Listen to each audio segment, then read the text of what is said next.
उसके बाद में बेटे तीसरा प्रयोग आपको याद रखना है, रसायन, एंजाइम और अन्य जैव सक्रिय अणु।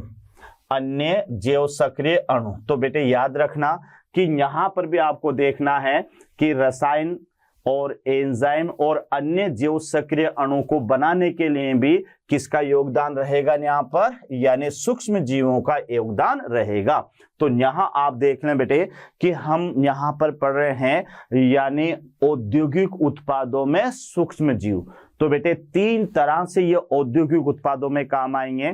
पहला तो मादक पेय पदार्थ बनाने में यानी किण्वित पेय बनाने में, दूसरा एंटीबायोटिक औषधियां बनाने में, इतना याद रखना, और तीसरा याद रखना बेटे रासायनिक पदार्थ, एंजाइम और अन्य जैव सक्रिय अणु के निर्माण में।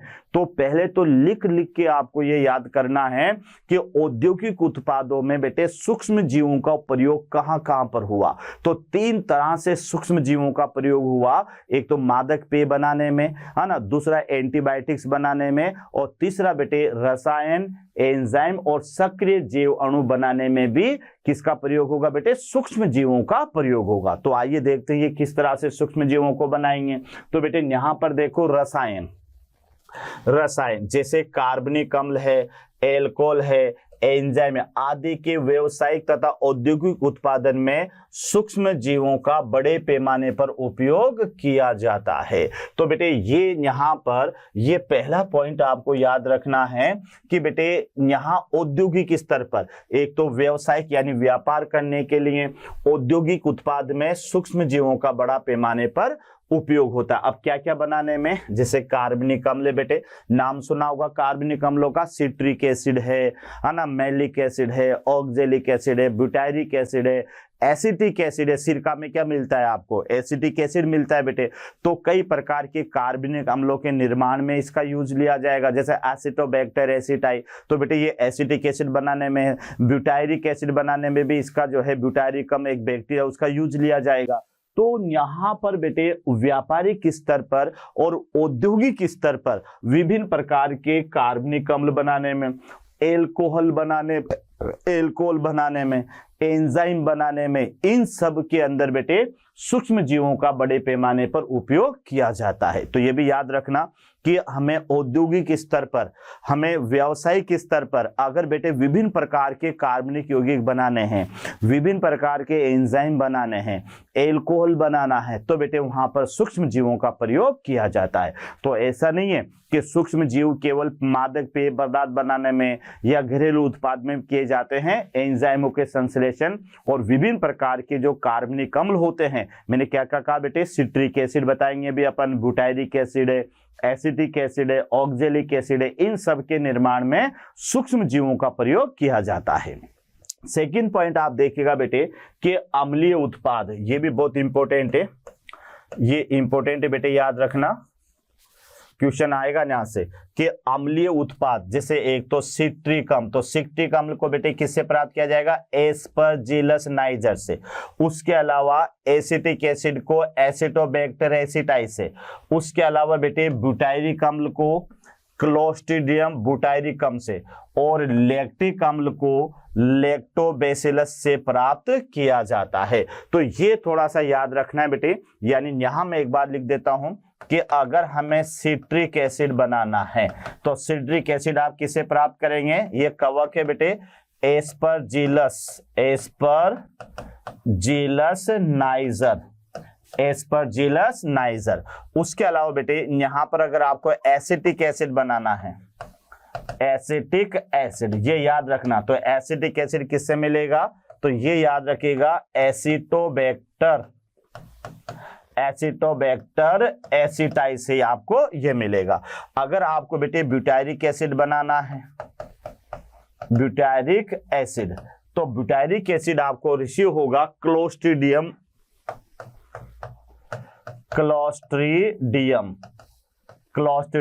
और ब्यूटाइलिकम। तो ये थोड़ा सा याद रखना। और अगर लैक्टिक एसिड तो बारे में तो अपन पहले पढ़ चुके बेटे, यानी लैक्टोबैसिलस, या इसे कहा जाएगा लेब का माने तो याद है ना, लैक्टिक एसिड बैक्टीरिया। तो बेटे ध्यान रखो कि यहां पर कई अम्लीय उत्पाद, कई अम्लीय उत्पाद बनाने के लिए निम्न का उपयोग किया जाएगा। अगर आपको सिट्रिक एसिड बनाना है तो बेटे फ्रॉम क्या याद करोगे, एस्परजिलस नाइजर, ये कवक है तो कवक से इसे बनाया जाता है एस्परजिलस नाइजर से। उसके अलावा एसिटिक एसिड, तो ये एसिटिक एसिड बेटे बनाया जाएगा एसिटोबैक्टर एसिटाई से। तो ये ध्यान रखना, ये सिरका उद्योग में बेटे इसका यूज आता है। कई प्रकार के जो पिकल्स होते हैं, अचार वगैरह होते बेटे, उन्हें इकट्ठा करने के लिए वहां पर भी ये काम आता है। ब्यूटाइलिक एसिड जो होता है ये क्लोस्ट्रीडियम ब्यूटाइलिकम एक जीवाणु है, उससे प्राप्त किया जाता है। तो बेटे देख लो आप, बहुत ही इंपॉर्टेंट है कि सिट्रिक एसिड को तो एस्परजिलस नाइजर से प्राप्त किया जाता है, ये एक प्रकार का कवक है बेटे, ध्यान रखना। एसिटिक एसिड को एसिटोबैक्टर एसिटाई, ये जीवाणु है, उससे प्राप्त किया जाता है। ब्यूटाइलिक अम्ल को क्लोस्ट्रीडियम ब्यूटाइलिकम, ये भी एक जीवाणु, उससे प्राप्त किया जाता है। और लैक्टिक एसिड को बेटे आपको पता है, इससे पहले भी अपन पढ़ चुके हैं कि लैक्टिक एसिड को जो प्राप्त किया जाता है ये किससे प्राप्त किया जाता है बेटे, तो लैक्टिक एसिड को जो प्राप्त किया जाता है वह लैक्टिक एसिड बैक्टीरिया यानी बेटे लैक्टोबैसिलस से प्राप्त किया जाता है। तो ये थोड़ा सा आपको याद रखना है। फिर मैं रिपीट कर देता हूं बेटे कि यहां पर ये जो औद्योगिक क्षेत्र में सूक्ष्म जीवों का प्रयोग किया जाएगा वह पहले तो बेटे मादक पेय पदार्थ बनाने में, दूसरा अभी अपन ने पढ़ा एंटीबायोटिक्स के निर्माण में।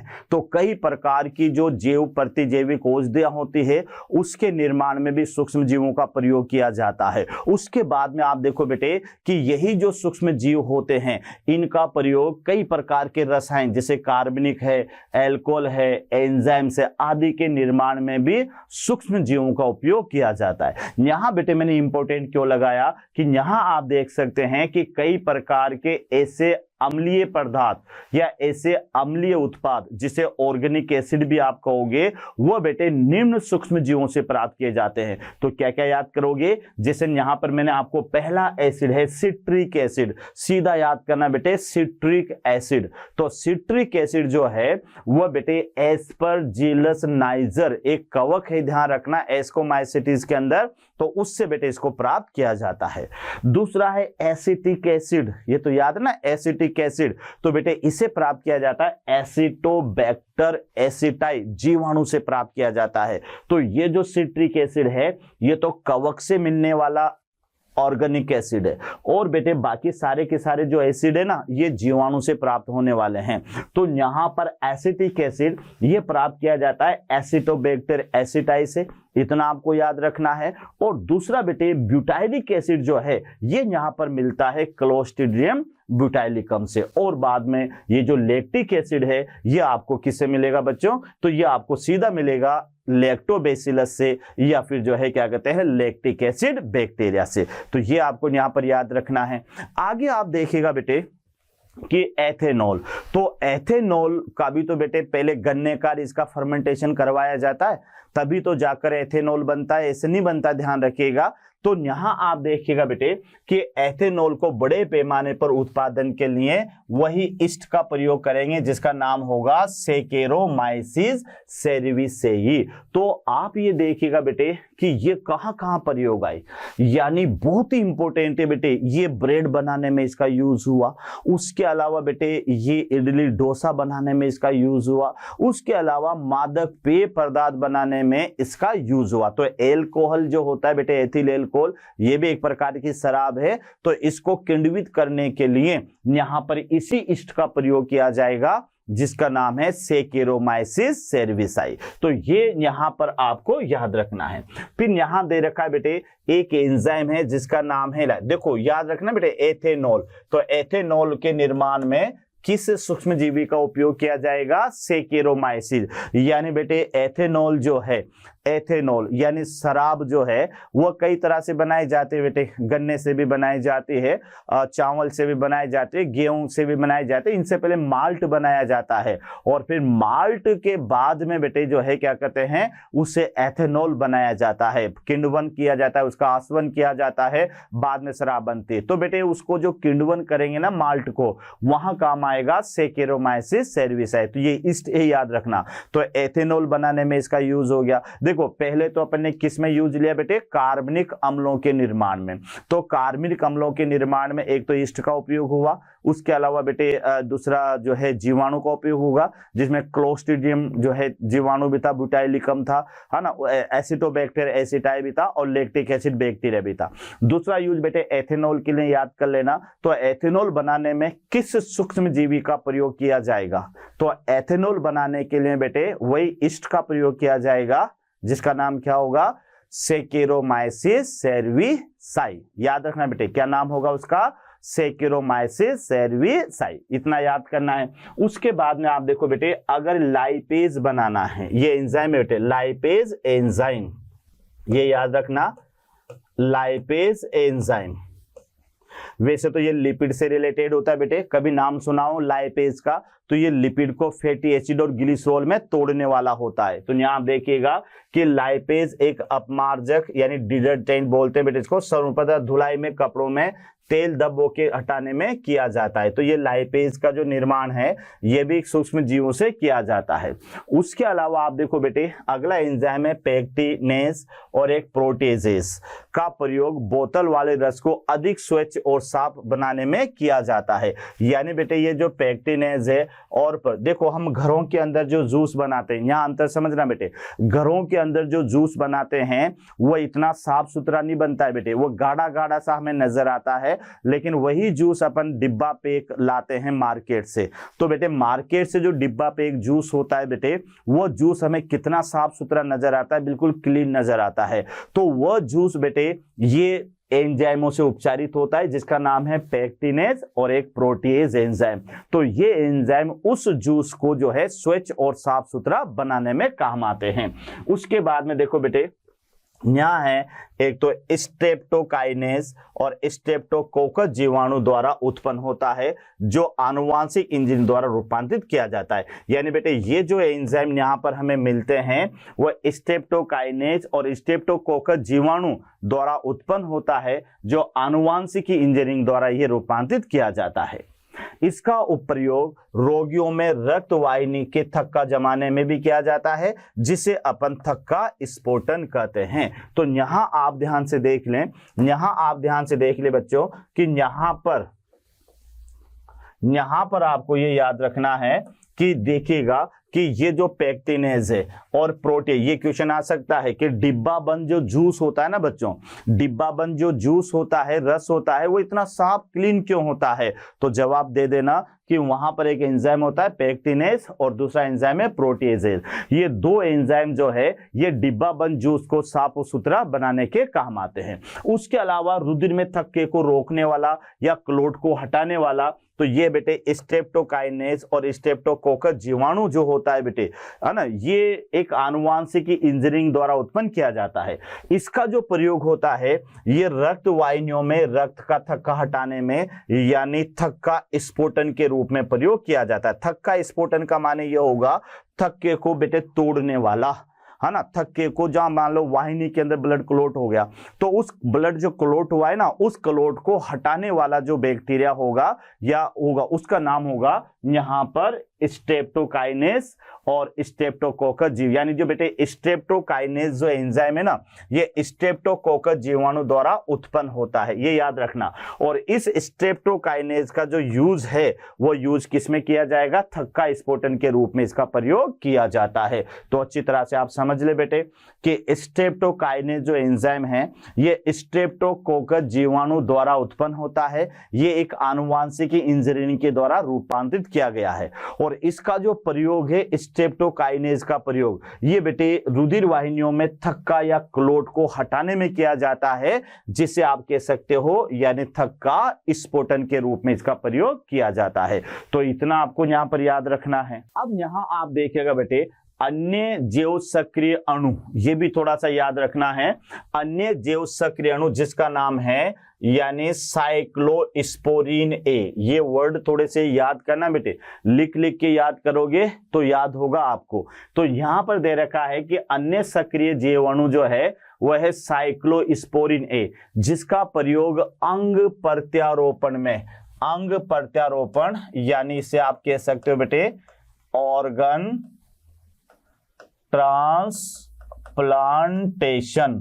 ऑर्गन ट्रांसप्लांटेशन में प्रतिरक्षा निरोधक यानी इम्यूनोसप्रेसिव कार्य के रूप में किया जाता है। अब समझो ध्यान से बेटे, अन्य सक्रिय जीवाणु है साइक्लोस्पोरिन ए, याद रखना बेटे, यानी यहां मैं लिख देता हूं साइक्लोस्पोरिन ए, ये है बेटे एक तरह से इम्यूनोसप्रेसर मेडिसिन है ये, इम्यूनोसप्रेसर मेडिसिन। अब आपने सुना होगा कि बेटे ये इम्यूनोसप्रेसर मेडिसिन क्या है ना, ये आपको याद रखना है। इम्यूनोसप्रेसर मेडिसिन क्या है? तो ये ऐसी मेडिसिन है बच्चों जो अगर मान लो हमें किसी दूसरे व्यक्ति में ऑर्गन ट्रांसप्लांट करवाना है, जैसे मैंने आपको समझाया था कि यहां पर बेटे ये कोई एक व्यक्ति है और ये कोई दूसरा व्यक्ति है, ये ए है और ये बी है, यहां इसकी किडनी को इसको देना है। तो बेटे यहां पर जब किडनी आएगी, यहां पर ये किडनी आएगी तो इसके अगेंस्ट यहां पर क्या बनेगी? एंटीबॉडी का निर्माण होगा, एंटीबॉडी निर्माण। तो इन एंटीबॉडी के निर्माण को रोकने वाली जो दवाइयां होगी ना, इन दवाइयों को कहा जाता है इम्यूनोसप्रेसर औषधियां, इम्यूनोसप्रेसर औषधियां, यानी जिन्हें प्रतिरक्षा निरोधक औषधियां भी आप कहते हैं। तो एक बार और ध्यान से देख लें, यही काम बेटे यहां पर कौन करेगा? साइक्लोस्पोरिन ए करेगा, साइक्लोस्पोरिन ए। एक बार फिर देखें कि ये जो साइक्लोस्पोरिन ए है एक रासायनिक सक्रिय अणु है बेटे ये। तो ये अणु का काम क्या है कि जब अंग प्रत्यारोपण किया जाता है तो जो ग्राही व्यक्ति होता है बेटे, उसमें उस प्रत्यारोपित अंग के विरुद्ध क्या बनती है? एंटीबायोटिक या एंटीबॉडीज बनती है। तो उस प्रत्यारोपित अंग के विरुद्ध जो एंटीबॉडी बनती है, उस एंटीबॉडी को निर्माण को रोकने वाला अणु है ये। तो इसे क्या कहेंगे? यानी प्रतिरक्षा निरोधक कहा जाता है। प्रतिरक्षा निरोधक का माने बेटे इम्यूनोसप्रेसिव, इम्यूनोसप्रेसिव, ये वर्ड याद करना, इम्यूनोसप्रेसिव। तो इम्यूनोसप्रेसिव का माने यही है बच्चों कि ये उस प्रत्यारोपित अंग के विरुद्ध जो मेडिसिन बनेगी एंटीबॉडी, उसके निर्माण को रोकेगी।